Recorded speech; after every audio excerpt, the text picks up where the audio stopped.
Управните служби информираат од МВР граѓаните ќе можат во сите подрачни единици да аплицираат и утре за добивање нов личен документ во време од 8:30 до 16:30 часот. Во недела управните служби само ќе издаваат веќе изготвени документи. Единствено во Скопје граѓаните ќе може и во недела да аплицираат за лична карта. Добро дојдовте во најновото издание на Урбаните вести.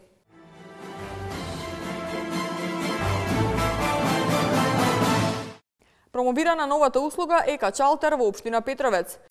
Нови 50 решенија за легализација на дивоградбите во Бутел. Подземната сообраќајница ќе започне да се гради на есен, најавија Трајановски и Тодоровиќ. Стефче подарува телевизори и компјутери на пензионери, а Петров повикува на масовно гласање.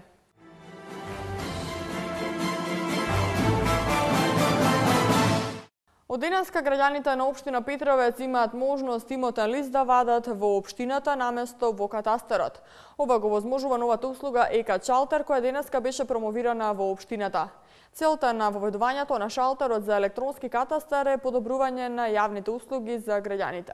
Денеска општина Петровец во соработка со Агенцијата за катастар на недвижности ја промовираше новата услуга Ека-чалтер. Услугата возможува издавање на имотен лист, лист за предбележување на градба, евидентен лист, пописен лист со незапишани права и лист за времени објекти. Агенцијата досега има склучено околу 140 договори, а општина Петровец е втора општина во Република Македонија која склучи договор со Агенцијата за катастар на недвижности со кој се воведува шалтер за електронски катастар. Генерално оваа апликација веќе 3 месеци како функционира на територијата на цела Република Македонија.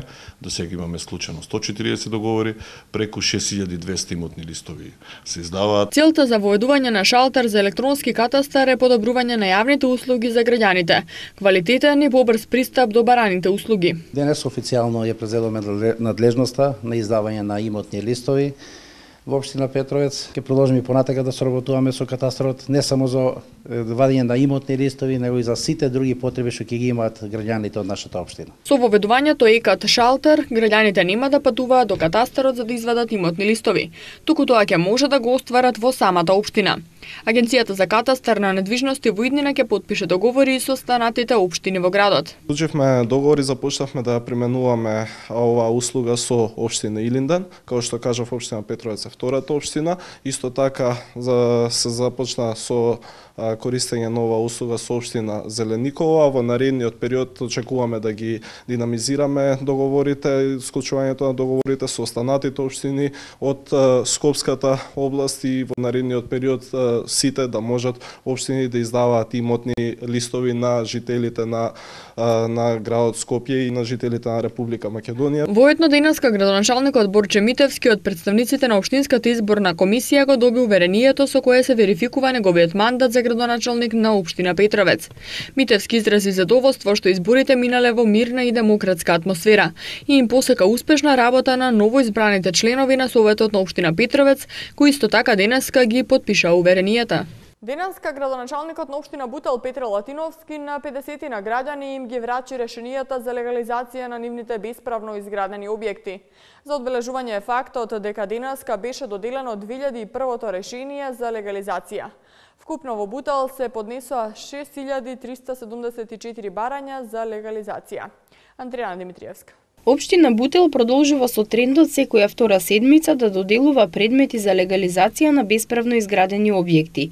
Откако се донесе законот за постапување со бесправно изградени објекти, голем број на домаќинства се заинтересирани да ги легализираат објектите во кои живеат, а кои долго време ги воделе како дивоградби.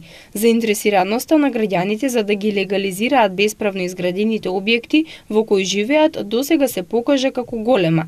Денеска градоначалникот Петре Латиновски на 50 на граѓани им ги врачи решенијата за легализација на нивните бесправно изградени објекти. Инаку за одбележување е фактот дека денеска беше доделено 2001-то решение за легализација. Мислам дека денеска граѓаните се чувствуваат многу среќни и поносни затоа што еден товар кој што легнува, како што кажа ви се разбудува со еден проблем кој што долго години ги мачеше, од денеска веќе тоа е минато. Така ќе продолжиме и во наредниот период, се со единствена цел проблемите со легализација да бидат забрзани и да се решат пред време од предвидениот рок. За подсетување, во законскиот рок во општина Бутел се поднесени вкупно 6374 барања за легализација. Со денешните 50 решенија со кои се легализираа исто толку бесправно изградени објекти, се зголемува задоволството на граѓаните, но и на вработените во општина Бутел, бидејќи легализацијата се одвива со мощно и добро темпо. Денеска градоначалникот на општина Бутел Петре Латиновски оствари средба со младата каратистка Вероника Костовска, која на неодамнешното Балканско првенство освои златен медал во категоријата на кадети. По тој повод градоначалникот Латиновски врачи благодарница во знак на признание на младата спортистка, која достојно ја представува не само општината, туку и Република Македонија. Таа е наша гордост, истакна Латиновски, а на Вероника и на карате клубот Кейкс им посака добри резултати и во иднина.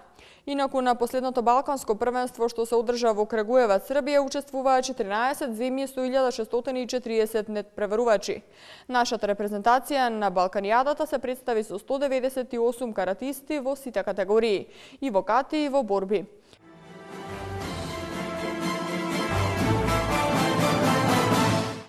На полнок завршува изборната кампања за вториот круг од петите локални избори. Утре и во недела е изборен молк. Гласањето за избор на градоначалник во втор круг ќе се одбива во 29 општини и во градот Скопје, а првиот круг ќе се прегласува на 3 избирачки места во Струмица и на едно во општина Долнени.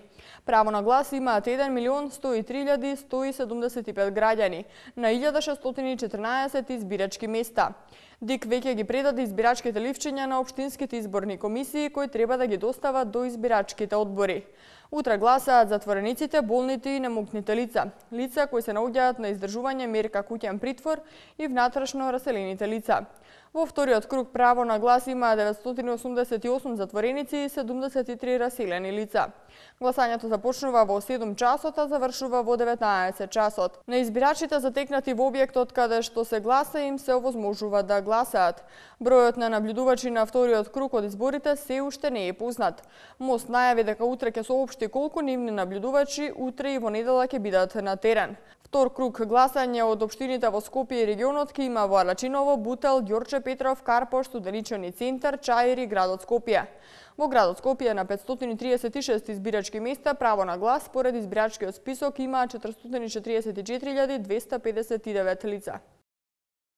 Кандидатите за градоначалници на град Скопје и општина Центар од коалицијата за подобра Македонија Коце Трајановски и Владимир Тодоровиќ, заедно со председателот на владата на Република Македонија Никола Груевски најавија изградба на подземна сообраќајница во Скопје од наесен.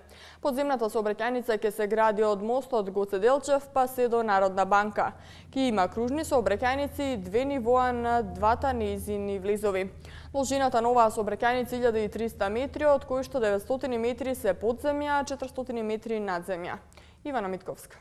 Подземната сообраќајница во Скопје ќе започне да се гради од септември. Овој проект е еден од најголемите кој се реализира во Скопје и ќе чини околу 45 милиони евра, а ќе се реализира благодарение на владата на Република Македонија, градот Скопје и општина Центар. Најавија денеска кандидатите за градоначалници на град Скопје и општина Центар од коалицијата за подобра Македонија Коце Трајановски и Владимир Тодоровиќ, заедно со председателот на владата на Република Македонија Никола Груевски.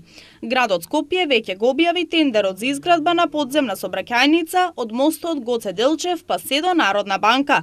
Проектот е завршен и тендерот е во тек и доколку се е во ред, во септември ќе започне неговата изградба, изјави премиерот Никола Груевски. Проектот е комплетно завршен, тендерот за градба е во тек.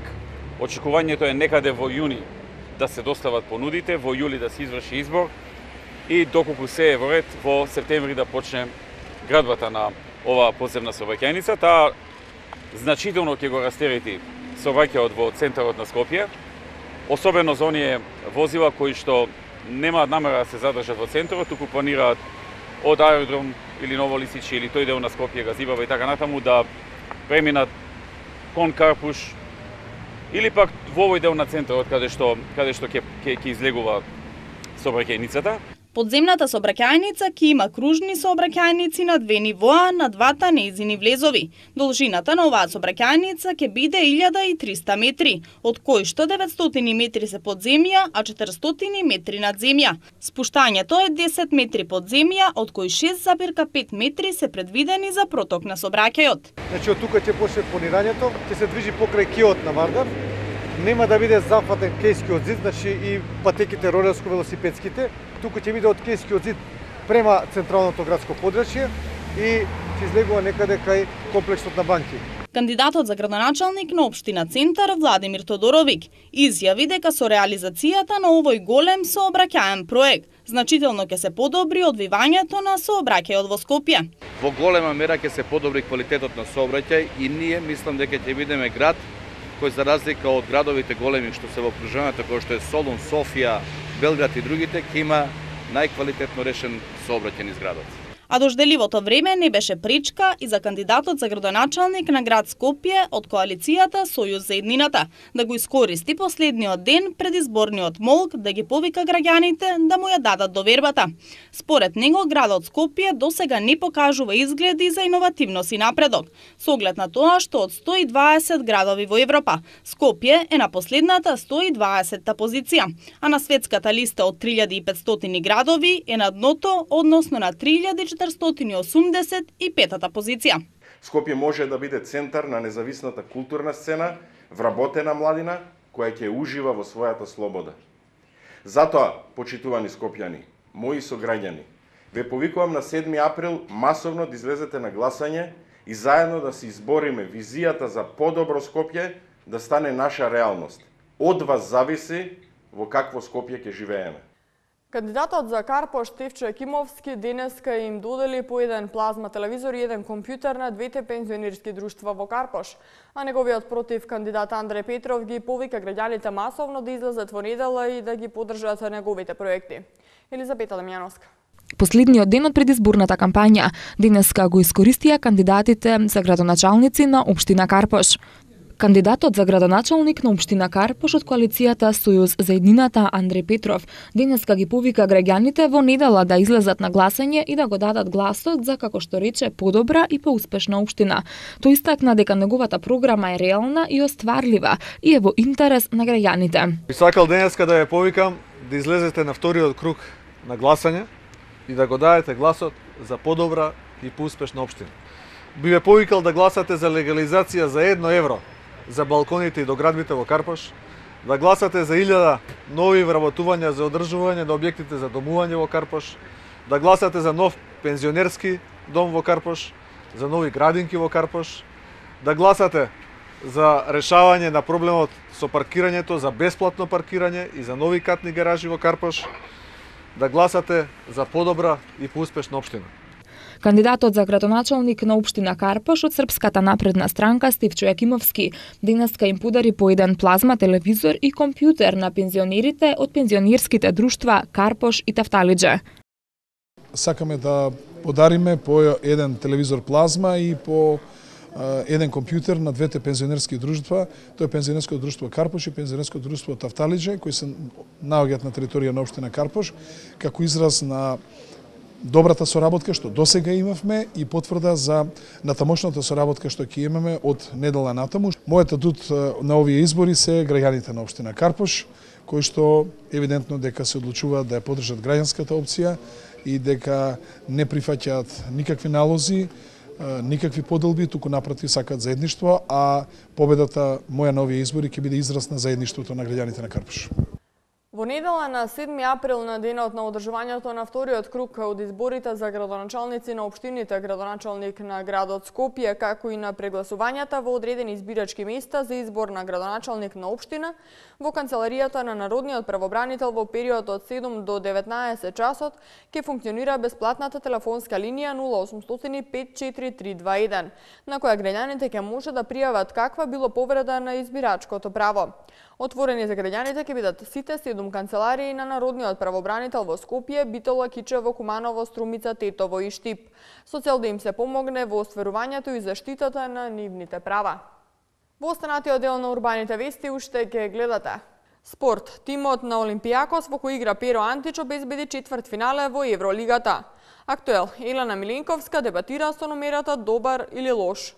Тимот на Олимпијакос во кој игра Перо Антич обезбеди четвртфинале во Евролигата, а Оклахома го победи Сан Антонио во битката за врвот на западот во NBA лигата.